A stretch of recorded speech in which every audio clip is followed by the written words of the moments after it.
Hello children, इस video में मैं नेक्स्ट पार्ट को पढ़ाऊंगी क्योंकि ये चैप्टर लंबा भी है, थोड़ा डिफ़िकल्ट भी है, इसलिए इसको पढ़ाने में थोड़ा समय ज़्यादा लग रहा है। इसलिए मैंने इसके 2 वीडियो बनाए हैं, पार्ट 1, पार्ट 2 और पार्ट 3 में मैं क्वेश्चन आंसर डिस्कस करूँगी आपसे। तो अभी तक हमने पढ़ा था कि किस प्रकार से डॉक्टर चंद्रा को डॉक्टरेट की उपाधि मिली थी। जब इन्हें सामान्य ज्वर के चौथे दिन पक्षाघात हुआ तो गर्दन के नीचे इनका सर्वांग अचल हो गया। यानी जब इनका जन्म हुआ था उसके पश्चात इनको एक दिन ज्वर हुआ, ज्वर यानी बुखार हुआ, और बुखार के चौथे दिन जो था पक्षाघात हुआ। पक्षाघात कहते हैं लकवा मार जाना। और उसके बाद गर्दन का यानी डॉक्टर चंद्रा की जो गर्दन का निचला भाग था, सर्वांग यानी सारा अंग जो था गर्दन से नीचे का, वो अचल हो गया, यानी उसमें कोई हलचल नहीं थी। भयभीत होकर हमने, यानी ये कौन बता रहा है? ये उनकी माता, उनकी जननी डॉक्टर चंद्रा की जो जननी थी वो लेखिका को बता रही है कि भयभीत होकर हमने बड़े बड़े डॉक्टरों को दिखाया। सबने एक स्वर में कहा, आप व्यर्थ पैसा बर्बाद मत कीजिए, आपकी पुत्री जीवन भर गर्दन ही हिला पाएगी। संसार की कोई भी शक्ति इसे रोग मुक्त नहीं कर सकती, ऐसे डॉक्टरों ने उन्हें कहा। सहसा श्रीमती सुब्रमण्यम जो था उनका कंठ, उनका गला अवरुद्ध हो गया। ये बताते हुए उनका कंठ अवरुद्ध हो गया यानी गला भर आया। फिर वे धीमे स्वर में मुझे बताने लगी, मेरे गर्भ में तब तक इसका भाई आ गया था। इसके भयानक अभिशाप के बावजूद मैंने कभी विधाता से ये नहीं कहा कि प्रभु इसे उठा लो। यानी तब तक जो डॉक्टर चंद्रा थी उनका छोटा भाई उनकी माता के गर्भ में आ गया था, लेकिन इसके बावजूद भी उनकी माता ने कभी भी डॉक्टर चंद्रा के लिए ईश्वर से ये नहीं कहा कि हे विधाता इसे उठा लो। इसके इस जीवन से तो इसकी मौत भली है, बल्कि इसके स्थान पर उनकी माता जो थी वो निरंतर डॉक्टर चंद्रा के जीवन की ईश्वर से भीख मांगती रही। केवल सिर हिलाकर यह इधर उधर देख सकती थी। डॉक्टर चंद्रा जो थी सिर्फ गर्दन ही उनकी हरकत करती थी, वो अपनी गर्दन को ही इधर उधर हिलाकर देख भर सकती थी। बाकी शरीर का हिस्सा जो था वो कोई काम नहीं करता था, ना हाथों में गति थी ना पैरों में। फिर भी मैंने आशा नहीं छोड़ी, उनकी जननी ने आशा नहीं छोड़ी। एक आर्थोपेडिक सर्जन की बड़ी ख्याति सुनी थी। आर्थोपेडिक होते हैं हड्डियों के डॉक्टर। तो उन जो सर्जन था, उनका आर्थोपेडिक सर्जन जो था उनके बारे में बहुत सुना था चंद्रा की माता ने, तो वे उन्हें वहीं ले गई। 1 वर्ष तक कष्ट साध्य उपचार चला और वहां जाकर 1 वर्ष तक डॉक्टर चंद्रा का उपचार चला उन सर्जन से। और वो जो उपचार था बहुत ही कष्ट साध्य था, बहुत ही कष्ट देने वाला था। और एक दिन ऐसा आया कि स्वयं ही इसके ऊपरी धड़ में गति आ गई। और फिर एक दिन ऐसा आया कि डॉक्टर चंद्रा का जो ऊपरी धड़ था उसमें गति आ गई, यानी हरकत हुई। उसके हाथ हिलने लगे, नन्ही उंगलियां उसे, यानी अपनी जननी को, वह अपनी माता को वह अपनी नन्ही उंगलियों से बुलाने भी लगी। निर्जीव धड़ को मैंने सहारा देकर बैठना सिखा दिया। हालांकि उस इलाज से इतना फायदा अवश्य हुआ कि डॉक्टर चंद्रा का जो ऊपरी धड़ था, ऊपरी हिस्सा जो था शरीर का, उसमें गति आ गई थी, लेकिन निचला हिस्सा जो था वो फिर भी निर्जीव था। इस कारण उनके निर्जीव धड़ को उनकी माता सहारा देकर बैठना सिखा दिया था। 5 वर्ष की जब वह हुई तो मैं ही इसका स्कूल बनी। वह बचपन में 5 वर्ष की आयु तक वह स्वयं ही इसको पढ़ाया करती थी। मेधावी पुत्री की विलक्षण बुद्धि ने फिर मुझे चमत्कृत कर दिया। यानी डॉक्टर चंद्रा जो थी मेधावी बुद्धि की थी, विलक्षण बुद्धि थी, बहुत तेज बुद्धि की थी। उन्हें जो भी कुछ पढ़ाया जाता था या सिखाया जाता था बहुत जल्दी उसे ग्रहण कर लिया करती थी, जिसे देखकर उनकी माता भी चमत्कृत हो जाती थी, आश्चर्यचकित रह जाती थी। सरस्वती जैसे ही स्वयं ही जैसे आकर जीवा पर बैठ गई थी। सरस्वती जो कि ज्ञान की देवी कहलाती हैं, जैसे उनके जीवा पर बैठ गई थी। बंगलौर के प्रसिद्ध माउंट कार्मेल में उसे प्रवेश दिलवाने के लिए मुझे कॉन्वेंट द्वार पर लगभग धरना ही देना पड़ा। अब जब स्कूल जाने की उम्र जब उनकी हुई तो उनको लगा कि अब आगे की पढ़ाई के लिए, शुरू में तो उन्होंने ही उसे सिखाया पढ़ाया, लेकिन आगे की पढ़ाई के लिए उन्होंने बंगलौर के जो प्रसिद्ध माउंट कार्मेल स्कूल था वहां प्रवेश दिलाने का विचार किया। जब वे वहां पहुंची तो वहां की जो मदर थी उन्होंने कहा, नहीं मिसेस सुब्रमण्यम, हमें आपसे पूरी सहानुभूति है, पर आप ही सोचिए, आपकी पुत्री की व्हील चेयर कौन पूरी क्लास में घुमाता फिरेगा। यानी जब डॉक्टर सुब्रमण्यम की स्थिति को देखा मदर ने, तो उनकी माता से उन्होंने कहा कि आपकी बेटी को व्हील चेयर पर लेकर कौन पूरी क्लास में घुमाता फिरेगा। उसके सवाल के जवाब में सुब्रमण्यम ने ये जवाब दिया था कि आप चिंता ना करें मदर, मैं हमेशा उसके साथ रहूंगी। और फिर पूरी कक्षाओं में वह अपंग पुत्री की कुर्सी की परिक्रमा स्वयं कराती थी। और उसके बाद से वह, जब उसका दाखिला हो गया डॉक्टर चंद्रा का उस विद्यालय में, तो वह स्वयं उसको व्हील चेयर पर लेकर स्कूल में परिक्रमा कराती थी, यानी एक जगह से दूसरी जगह ले जाती थी। वह पीरियड दर पीरियड उसके पीछे खड़ी रहती। प्रत्येक परीक्षा में सर्वोच्च स्थान प्राप्त करके चंद्रा ने स्वर्ण पदक जीते थे, गोल्ड मेडल जीते थे। बीएससी की प्राणी शास्त्री में एमएससी उन्होंने की, प्रथम स्थान उसमें प्राप्त किया और बंगलौर के प्रख्यात इंस्टीट्यूट ऑफ साइंस में अपने लिए स्पेशल सीट भी उन्होंने अर्जित कर ली थी।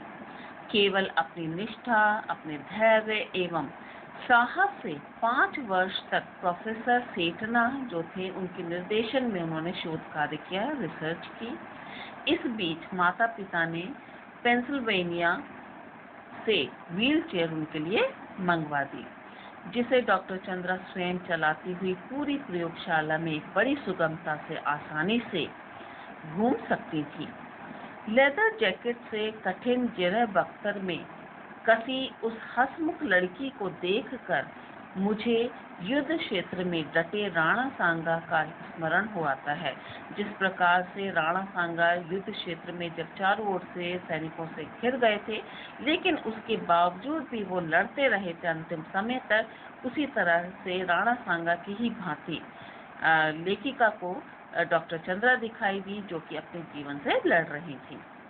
शत विशत शरीर में असंख्य घाव, आभा मंडित भव्य मुद्रा, यानी जिस प्रकार से राणा सांगा जिनका शत विशत शरीर हो गया था लेकिन चेहरे पर फिर भी आभा मंडित भव्य मुद्रा थी, उसी प्रकार से डॉक्टर चंद्रा जिसके जीवन में इतनी कठिनता थी, इतनी कठोरताएं थी, लेकिन उस सब कठिनताओं को वह आनंद पूर्वक और मुस्कुराते हुए झेल रही थी, सहन कर रही थी। मैडम, आप तो लिखती हैं, मेरी ये कविताएं देखिए। डॉक्टर चंद्रा ने अपनी कविताएं जो उन्होंने लिखी थी लेखिका को दिखाई। कुछ दम है क्या इसमें? उन्होंने डॉक्टर चंद्रा ने पूछा। मैंने जब ये कविताएं देखी तो आंखें भर आईं। जब लेखिका ने वो कविताएं पढ़ी तो उन कविताओं को पढ़कर उनकी आंखें भर आईं।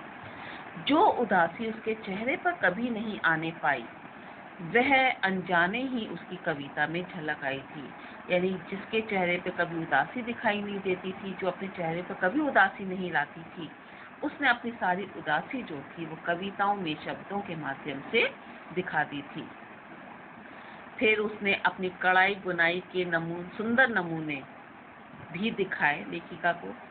लड़की के दोनों हाथ जैसे दोनों पैरों का भी काम करते हों, निरंतर मशीनी खटखट में चलते रहते हैं। जर्मन भाषा में माता और पुत्री दोनों ने मैक्समूलर भवन से विशेष योग्यता सहित परीक्षा उत्तीर्ण की। गर्ल गाइड में राष्ट्रपति का स्वर्ण कार्ड पाने वाली यह प्रथम अपंग बालिका थी। कौन? डॉक्टर चंद्रा।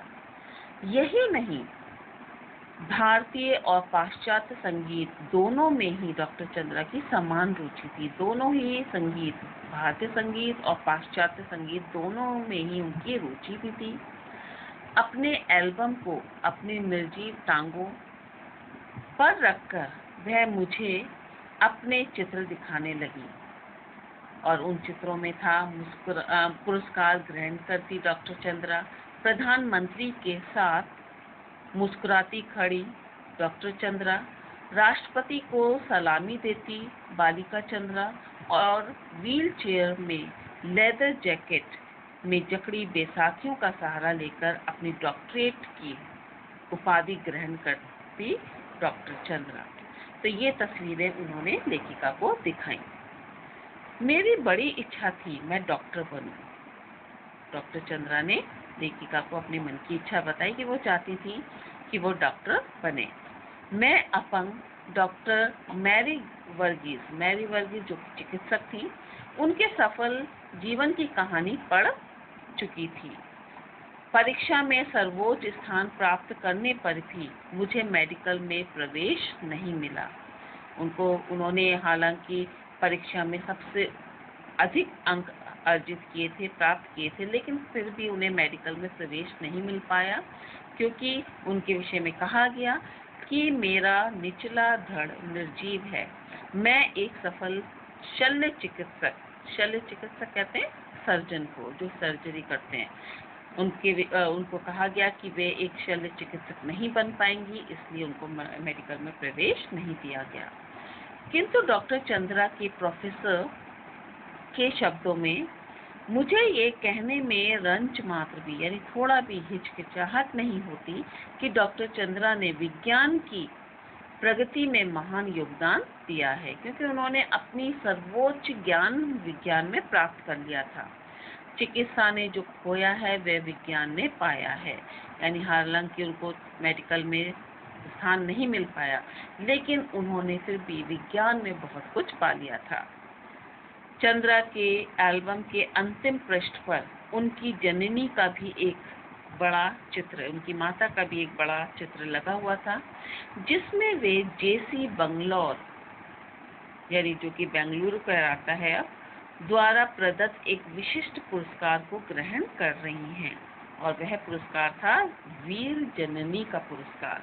उनकी माता ने जो कष्ट सहे, यानी अपनी बेटी को इतनी ऊंचाइयों तक पहुंचाने में जो कष्ट सहे, उसके साथ बराबर जो लगी रही, जिसके कारण उन्हें भी वीर जननी के पुरस्कार से सम्मानित किया गया।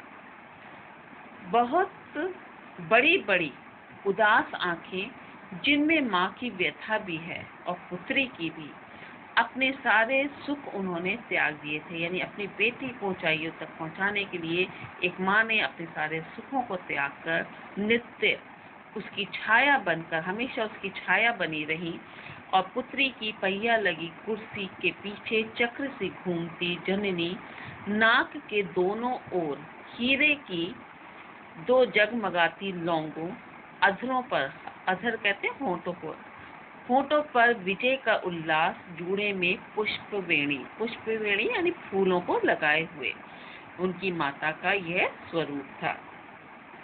मेरे कानों में उस अद्भुत साहसी जननी शारदा सुब्रमण्यम यानी डॉक्टर चंद्रा की माता शारदा सुब्रमण्यम के शब्द अभी भी जैसे गूंज रहे हैं, जो कि उन्होंने लेखिका से कहे थे।